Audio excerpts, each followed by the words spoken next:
Hello and welcome to all.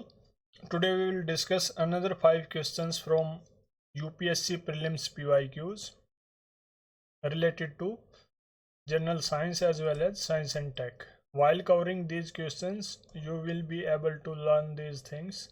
Let's start with questions.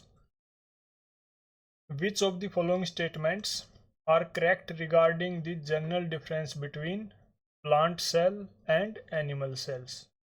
There is a difference between these two type of cells and we have to identify these statements according to that difference. Number 1, plant cells have cellulose cell walls whilst animal cells don't.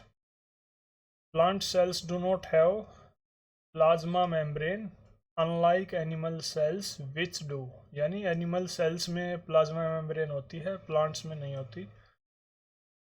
Third is mature plant cells have large vacuole whilst animal cell has many small vacuoles. Select the correct answer using the code given below. 1 and 2 only, 2 and 3 only, 1 and 3, 1, 2 and 3. Correct answer in this case is C.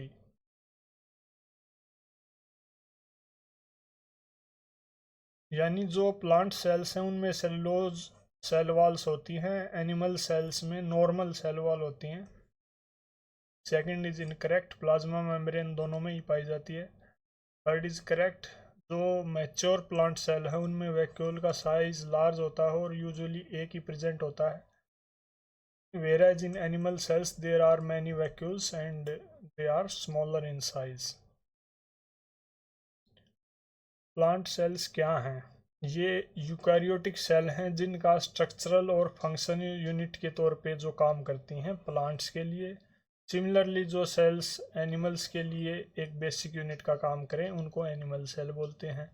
Cell wall की already हमने बात कर ली. दोनों मतलब जो plant cell हैं उनमें cell wall cellulose cell wall present होती है, लेकिन एनिमल सेल में ऐसी सेल वॉल नहीं होती. Then plasma membrane is present in both. Vacuole भी दोनों में होते हैं, लेकिन एक में लार्ज साइज होता है, एक में स्मॉल साइज होता है. शेप जो है सेल की वो जनरली रेक्टेंगुलर है प्लांट सेल के केसेस में, और एनिमल सेल्स की जो सेल शेप है वो यूजुअली राउंड मिलती है. क्लोरोप्लास्ट सिर्फ प्लांट सेल्स में देखने को मिलता है, एनिमल सेल में नहीं होता. क्लोरोप्लास्ट में एक क्लोरोफिल होता है जो फोटोसिंथेसिस की प्रोसेस में मदद करता है. Mitochondria is present in both the cells but plant cells जो हैं उनमें बेहद कम माइटोकॉन्ड्रिया होते हैं, लेकिन एनिमल सेल्स में काफ़ी ज़्यादा होते हैं. Nucleus is also present in both. Plant cells look like this. Animal cells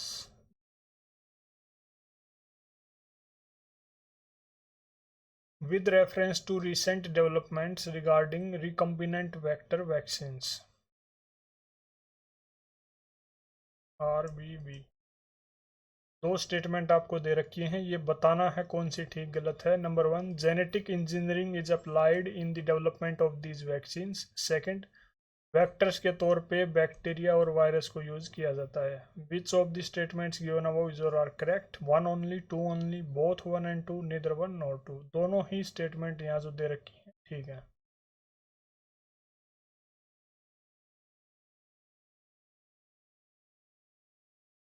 कौन सी किस टाइप की वैक्सीन है? ये वो ऐसी वैक्सीन है जिनमें वायरस या जो बैक्टीरिया है उसको एज ए वेक्टर यूज किया जाता है, ताकि जो होस्ट सेल है उसमें वो जेनेटिक मटेरियल डिलीवर किया जा सके. कौन सा जेनेटिक मटेरियल? जो एक ख़ास तरह की प्रोटीन डेवलप कर सके और एज ए एंटीजन का काम कर सके उस पैथोजन के खिलाफ, उस वायरस या बैक्टीरिया के खिलाफ, ताकि जो होस्ट बॉडी है वो दोबारा से उस मतलब पैथोजन के अटैक में ना आए, सिकनेस में ना आए, उसमें इम्यूनिटी डेवलप हो सके. इसमें जेनेटिक इंजीनियरिंग का यूज किया जाता है. कोविशील्ड एक एग्जांपल है जो एस्ट्राजेनेका और यूनिवर्सिटी ऑफ ऑक्सफोर्ड ने साथ में डेवलप किया था. इसमें एडेनो वायरस को एज ए वेक्टर के तौर पे यूज़ किया जाता है, उसको जेनेटिकली मॉडिफाई कर दिया जाता है उसके जीन्स को, जिससे वो आपको इम्यूनिटी प्रोवाइड करे उसी पैथोजन के अगेंस्ट। साइंस एंड टेक का लेक्चर नंबर 1 है, link will be given in I button. उसमें हमने रिकम्बिनेंट डीएनए टेक्नोलॉजी के बारे में बात कर रखा है। दिस इज सिमिलर थिंग, वहाँ से आप इसके बारे में और ज़्यादा डिटेल से चीज़ें समझ सकते हैं। Third is in the context of hereditary diseases, consider the following statements. Number 1, passing on mitochondrial diseases from parent to child can be prevented by mitochondrial replacement therapy यानी MRT, either before or after in vitro fertilization of egg. Second, a child inherits mitochondrial diseases entirely from mother and not from father. Which of the statements given above is or are correct? One only, two only, both one and two, neither one or two. ऐसा question एक बार और पूछा जा चुका है जो इससे related है माइटोकॉन्ड्रियल रिप्लेसमेंट थेरेपी से। Correct answer in this case is C. दोनों ही स्टेटमेंट ठीक है। कैसे ठीक है? सबसे पहले हमें ये पता होना चाहिए हेरिडिटरी डिजीज क्या होते हैं। Then we should be aware about mitochondrial diseases, then we will be able to understand this statements. पहले बात करते हैं हेरिडिटरी डिजीज। ये वो डिजीज हैं जो पास होते हैं किससे? पेरेंट से चाइल्ड में, जीन्स के थ्रू। इनको हेरिडिटरी डिजीज बोलते हैं। जैसे सिकल सेल एनीमिया है, माइटोकॉन्ड्रियल डिसऑर्डर्स हैं, डाउन सिंड्रोम है, कलर ब्लाइंडनेस है। ये सब जो डिजीज़ हैं ये इस कैटेगरी में आते हैं। इनमें से माइटोकॉन्ड्रियल डिसऑर्डर्स या माइटोकॉन्ड्रियल डिजीज़ जो हैं वो क्या हैं? ये भी एक हेरिडिटरी डिजीज़ का टाइप है जो मदर से, ओनली मदर से चाइल्ड में ट्रांसफ़र होते हैं जीन्स के थ्रू। किस वजह से ये होते हैं? कि अगर मदर का जो माइटोकॉन्ड्रिया है वो डिसफंक्शनल हो। माइटोकॉन्ड्रिया का क्या काम होता है सेल में? They act like a power house. These diseases can be prevented by mitochondrial, it is mentioned in the question also, mitochondrial replacement therapy.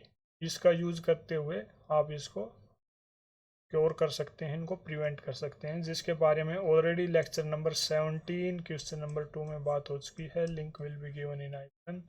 2020 का ये क्वेश्चन है, ये क्वेश्चन आप देख सकते हैं 2021 का है। नेक्स्ट ईयर ही आपको बेनिफिट मिल रहा है PYQ एनालिसिस का।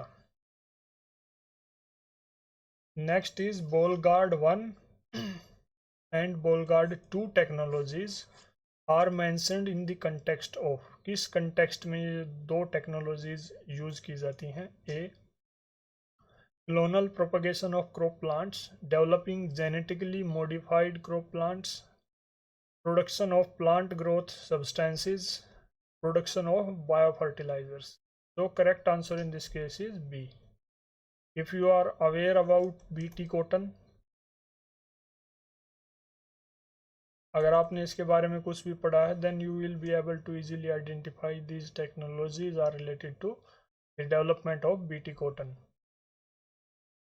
इनको बीटी कॉटन जो जेनेटिकली मॉडिफाइड क्रॉप है उसको डेवलप करने में यूज किया जाता है। मोनसेंटो कंपनी है उसने इसको इन्वेंट किया था। बीटी जीन्स का ये यूज करती है। BT means Bacillus thuringiensis. Bollgard 1 का मतलब क्या है? कि सिंगल जीन प्रेजेंट हो बीटी कॉटन में। ये CRY CRY1AC जीन का नाम है। बोलगार्ड 2 का मतलब क्या है? डबल जीन बीटी कॉटन का प्रेजेंट है। CRY1AC CRY2AB बोथ जो हैं दोनों ही जेनेटिकली इंजीनियरिंग अप्रूवल कमेटी के द्वारा अप्रूव किए गए हैं 2002 में और 2006 में। बीटी कॉटन क्या है? बीटी कॉटन एक genetically modified pest resistant crop है जिसमें ये इनहेरेंट एबिलिटी है, जिसके जीन्स में ये कैपेबिलिटी है कि वो इंसेक्टिसाइड्स प्रोड्यूस कर सकें और जो भी हार्मफुल इस टाइप के इंसेक्ट्स वगैरह हैं, जो खासकर बोलवर्म, फ्लाइज, मोथ्स वगैरह हैं, उनको वो कम्बैट कर सके। This is the image, you can see the bollworm looks like this. In a pressure cooker, the temperature at which the food is cooked depend mainly upon which of the following.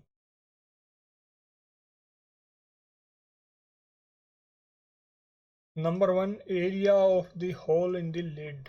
जो lid cooker का जो ढक्कन होता है उसमें आपने देखा होगा एक यहाँ पे फिसल के पास में एक होल होता है, उस होल का कितना एरिया है उस पर डिपेंड करता है। Number 2, temperature of the flame, weight of the lid. Select the correct answer using the code given below. Correct answer in this case is C. C correct answer है। इस चीज़ को समझने के लिए ये बेहद क्या कैसा क्वेश्चन है ये, it is a common sense based question. क्या चेक कर रहा है ये आपकी ऑब्जर्वेशन पावर चेक कर रहा है। कौन सी ऑब्जर्वेशन पावर की आप जो अपनी डेली लाइफ है उसमें जो आपके चारों तरफ इवेंट्स हैं, एक्टिविटीज़ हैं, उनको कितना अच्छे से समझदार तरीके से ऑब्जर्व करते हैं, एक क्यूरियस माइंड के साथ क्वेश्चंस करते हैं, चीज़ों के बारे में उनको जानने की कोशिश करते हैं। इस टाइप के 1-2 क्वेश्चन हर साल अब यूपीएससी मतलब पेपर में डालने लग गई है। कॉमन वे में देखें तो प्रेशर कुकर है, लिड है, तो क्या पूछ रखा, temperature at which the food is cooked depends mainly upon which factor, मतलब 3 फैक्टर दे रखे हैं कि किस टेम्परेचर पे फूड कुक होगा। इससे जो एरिया है इस लिड का होल है उस पर भी डिपेंड करेगा, और वेट, अगर लिड ज़्यादा भारी है मतलब वेट उसका ज़्यादा है तो इसका मतलब वो थोड़ा भारी होगा, मोटा भी होगा, तो उसमें से जो हीट है वो कम ट्रांसमिट होगी, हीट कम ट्रांसमिट होगी तो अंदर का जो टेम्परेचर है वो ज़्यादा होगा, वेरी करेगा उसी बेसिस पे लिड का वेट कितना है। फ्लेम का टेम्परेचर इसमें मैटर नहीं करेगा। प्रेशर कुकर क्या है इसके बारे में भी हमें सिंपल सी डेफिनेशन पता होनी चाहिए। ये एक सील्ड वेसल है जिसका यूज किया जाता है किस बात के लिए, खाने को पकाने के लिए, with the use of high pressure steam and water. Sometime water like other minerals are also used. Temperature जिस पे food cook होगा depends on the area of the hole in the lid and weight of the lid. That is all about today's questions. Thank you.